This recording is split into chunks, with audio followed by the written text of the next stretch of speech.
வணக்கம். சிறுநீரக கற்கள், கிட்னி ஸ்டோன்ஸ். அப்பா, இந்த பேரை கேட்டாலே போதும், ஒரு வலி மனசுக்குள்ள வந்துட்டு போகும் இல்லையா? இதை எப்படி சமாளிக்கிறது? வீட்லயே ஏதாவது பண்ணலாமா, இல்ல உடனே ஆஸ்பத்திரிக்கு ஓடணுமான்னு ஏகப்பட்ட குழப்பம் இருக்கும். வாங்க, இன்னைக்கு அந்த குழப்பத்துக்கெல்லாம் ஒரு தெளிவான பதில பார்க்கலாம். உங்களுக்கு எப்பவாவது கிட்னி ஸ்டோன் பிரச்சனை வந்திருந்தா நிச்சயமா இந்த கேள்வி உங்க மனசுல ஓடியிருக்கும். நம்ம கிச்சன்ல இருக்கிற பொருளை வச்சு இதை சரி பண்ணிடலாமா, இல்ல நேரா டாக்டர் கிட்ட தான் போகணுமா? சொல்லப்போனா, இந்த பயங்கரமான வலிய சமாளிக்க நம்ம கிட்ட 2 அலகலகா டூல் கிட் இருக்குன்னு வச்சுக்கோங்களேன். ஒன்னு நம்ம வீட்லயே இருக்கிற ப்ரிவென்ஷன் டூல் கிட், அதாவது பிரச்சனை வராம தடுக்கிறதுக்கு. இன்னொன்னு டாக்டர் கிட்ட இருக்கிற இன்டர்வென்ஷன் டூல் கிட், அதாவது வந்த பிரச்சனைய விரட்டி அடிக்கிறதுக்கு. சரி, அப்போ முதல்ல நம்மளோட முதல் பாதுகாப்பு அரணான அந்த ப்ரிவென்ஷன் டூல் கிட்ட திறந்து பார்ப்போம். பிரச்சனை வர்றதுக்கு முன்னாடியே நம்ம வீட்ல இருந்து என்னெல்லாம் பண்ண முடியும், வாங்க பார்க்கலாம். பாருங்க, வீட்டு வைத்தியம்னு சொன்ன உடனே நாம ஒன்னு தெளிவா புரிஞ்சுக்கணும். இதோட முக்கியமான வேலையே 2 தான். ஒன்னு, புதுசா கற்கள் உருவாகாம பாத்துக்கிறது. 2வது, ரொம்ப ரொம்ப சின்னதா இருக்கிற கற்கள் தானா வெளியேறதுக்கு உதவுறது. இதோட பவர் என்ன, இதோட லிமிட் என்னன்னு தெரிஞ்சுக்கிறது ரொம்பவே முக்கியம். சரி, அப்போ என்னெல்லாம் பண்ணலாம்? இதோ பாருங்க, இதெல்லாம் ரொம்ப சிம்பிளான ஆனா செம பவர்ஃபுல்லான வழிகள். எல்லாத்துக்கும் மேல முதல் விஷயம், தண்ணி தண்ணி தண்ணி. நீங்க நிறைய தண்ணி குடிக்கணும். உங்க யூரின் எக்தம் தண்ணி மாதிரி கிளியரா இருக்கணும். அதுதான் முதல் ஸ்டெப். அப்புறம் எலுமிச்சை ஜூஸ் குடிங்க. அதுல இருக்கிற சிட்ரேட் கற்கள் உருவாகிறத தடுக்கும். சாப்பாட்டுல உப்பை குறைச்சிக்கோங்க. அசைவம் சாப்பிடுறத கொஞ்சம் கம்மி பண்ணிக்கோங்க. இதெல்லாம் கூட பெரிய மாற்றத்தை கொண்டு வரும். ஆனா, நாம இவ்ளோ கவனமா இருந்தோம், சில சமயம் ஒரு கல் உருவாகி அது தன்னோட வேலைய காட்ட ஆரம்பிச்சிடும். தாங்க முடியாத வலி வரும். அப்போ என்ன பண்றது? அங்கதான் நம்மளோட 2வது டூல் கிட், அதாவது மருத்துவ உதவி நமக்கு தேவைப்படும். இந்த 2 டூல் கிட்க்கும் உள்ள வித்தியாசத்தை பாருங்க. வீட்டு வைத்தியம்ங்கிறது ஒரு தடுப்பு கவசம் மாதிரி. ஆனா மருத்துவ சிகிச்சைங்கிறது கவசம் மீறி வந்த தாக்குதலுக்கான பதில். முக்கியமா நாம புரிஞ்சுக்க வேண்டியது, இது 2ம் ஒண்ணுக்கொண்ணு எதிரி இல்ல. 2ம் சேர்ந்து வேலை செய்யற ஒரு டீம். எப்போ வீட்டு வைத்தியம் போதும், எப்போ டாக்டர் கிட்ட ஓடணும்னு தெரிஞ்சுக்கிறது தான் இதுல ரொம்ப ரொம்ப முக்கியமான கட்டம்.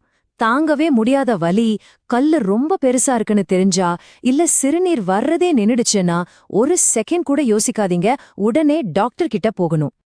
பொதுவா நீங்க டாக்டர் கிட்ட போனதும் முதல் ஸ்டெப்பா மருந்துகள் தான் கொடுப்பாங்க. ஒன்னு, உங்க பயங்கரமான வலிய குறைக்கிறதுக்கு. 2வது, ஆல்ஃபா பிளாக்கர்ஸ் மாதிரி சில மருந்துகள் சிறுநீர் குழாய ரிலாக்ஸ் பண்ணி அந்த கல் ஈஸியா வெளியே வரதுக்கு வழி பண்ணும். சில வகை கற்களை, உதாரணமா யூரிக் ஆசிட் கற்களை கரைக்கிறதுக்கு கூட மருந்துகள் இருக்கு. சரி, மருந்து மாத்திரையிலையும் அந்த கல்ல அடங்கலன்னா, அப்போ டாக்டர்கள் அடுத்த கட்ட சிகிச்சைக்கு போவாங்க. முதல்ல SWLன்னு சொல்லுவாங்க. அதாவது உங்க உடம்புக்கு வெளியில இருந்தே சவுண்ட் வேவ்ஸ் அமிச்சு அந்த கல்ல சின்ன சின்னதா உடைக்கிறது. அதுலயும் முடியலன்னா யூரிட்டெரோஸ்கோபி, ஒரு சின்ன டியூப் மாதிரி உள்ள அனுப்பி கல்ல உடைச்சு வெளியெடுப்பாங்க. கல் ரொம்ப ரொம்ப பெருசா இருந்தா மட்டும்தான் முதுகுல ஒரு சின்ன ஓட்ட போட்டு அதை நேரடியா எடுப்பாங்க. அதுக்கு பேரு PCNL. ஓகே, இது வரைக்கும் என்னென்ன தீர்வுகள் இருக்குன்னு பார்த்தோம். இப்போ நாம பார்க்க போறது ரொம்ப ரொம்ப முக்கியமான ஒரு விஷயம், ரெட் அலர்ட் அறிகுறிகள். நான் இப்ப சொல்ல போற அறிகுறிகள்ல ஏதாவது ஒண்ணு உங்களுக்கு இருந்தா கூட தயவு செஞ்சு வீட்டு வைத்தியம்னு நேரத்தை வீணாக்காதீங்க. உடனடியா மருத்துவமனைக்கு போகணும். முதல் மற்றும் முக்கியமான அபாய அறிகுறி, தாங்க முடியாத உயிரே போற மாதிரி ஒரு வலி. இது சாதாரண வலி இல்ல. உங்களால ஒரு இடத்துல நிம்மதியா உட்காரவோ படுக்கவோ நிக்கவோ கூட முடியாது.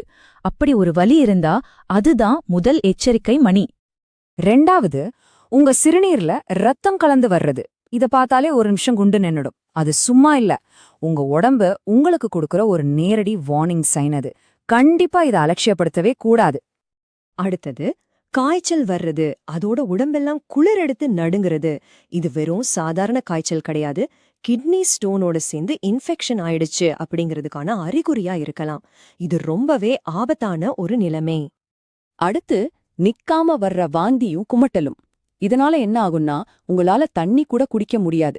ஏற்கனவே தண்ணி நிறைய குடிக்கணும்னு சொன்னோம். இப்போ குடிக்கிற தண்ணியும் வெளியே போச்சுன்னா உடம்புல நீர்ச்சத்து குறைஞ்சு நிலைமை இன்னும் மோசமாயிடும். சோ இதுவும் ஒரு எமர்ஜென்சி தான். கடைசியா, யூரின் போறதுக்கு ரொம்ப கஷ்டப்படுறது, இல்ல சொட்டு சொட்டா போறது, இல்லனா சுத்தமா வராம நின்னு போறது. இதுக்கு என்ன அர்த்தம்னா, அந்த கல் பைப்புல எதையாவது அடைச்ச மாதிரி உங்க சிறுநீர் பாதைய முழுசா பிளாக் பண்ணிடுச்சுன்னு அர்த்தம். இது ஒரு மெடிக்கல் எமர்ஜென்சி, உடனடி கவனம் தேவை. ஆக நம்ம கிட்ட இப்போ 2 டூல் கிட் இருக்கு. ஒன்னு தடுக்கிறதுக்கு, இன்னொன்னு சரி பண்றதுக்கு. இதுல எதை எப்போ பயன்படுத்தணும்னு தெரிஞ்சு புத்திசாலித்தனமா 2யும் இணைக்கிறதுல தான் உண்மையான தீர்வு இருக்கு. சுருக்கமா சொல்லணும்னா, வீட்டு வைத்தியம்ங்கிறது உங்களுக்கான பாதுகாப்பு கவசம். மருத்துவ சிகிச்சைங்கிறது கவசம் மீறி வந்த பிரச்சனைக்கான நேரடி தீர்வு. 2மே முக்கியம், 2க்கும் அதனதன் இடம் இருக்கு. இந்த ஒரு விஷயத்த மட்டும் எப்பவும் மறக்காதீங்க. நிரூபிக்கப்படாத, யாரோ சொன்னாங்கன்னு வீட்டு வைத்தியங்களை மட்டுமே நம்பிக்கிட்டு சரியான மருத்துவ சிகிச்சையை தள்ளி போடுறது ரொம்ப ரொம்ப ஆபத்தானது. அது உங்க நிலைமைய சரி செய்ய முடியாத அளவுக்கு மோசமாக்கிடக்கும். கடைசியா இந்த ஒரு கேள்வியை மட்டும் உங்களுக்கு நீங்களே கேட்டுக்கோங்க. உங்க சிறுநீரகங்களை பாதுகாக்கிற மாதிரி உங்க தினசரி பழக்க வழக்கங்கள் இருக்கா? யோசிங்க. ஏன்னா பிரச்சனை வந்தப்புறம் சரி பண்றதை விட வராம தடுக்கிறது தான் எப்பவுமே புத்திசாலித்தனம்.